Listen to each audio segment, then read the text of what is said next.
আসসালামু আলাইকুম। আপনারা দেখছেন সিলভার কাপ, কানপোনা ও ঝায়া মাছ। এই মাছগুলা আমার 6% পুকুর থেকে নিয়ে 1.5% পুকুরে দেওয়া হচ্ছে। এখানে জীবিত মাছ দিতে হবে, এজন্য যে এখানে দুটো বুট, একটা মা, একটা বাবা শোল মাছ দেওয়া হয়েছে 3 দিন আগে। তাদের খাদ্য হিসাবে এই মাছগুলো দেওয়া হচ্ছে। আর কানপোনা মাছ অনেক দ্রুত ডিম দেয় এবং অনেক বেশি।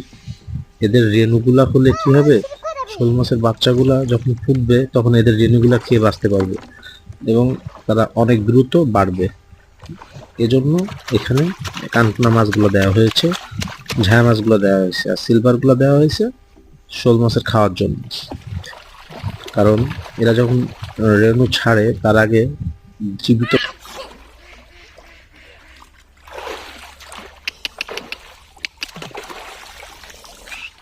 আম্মু এক তাকাও না, মিসমা এদিক তাকাও, মিসমা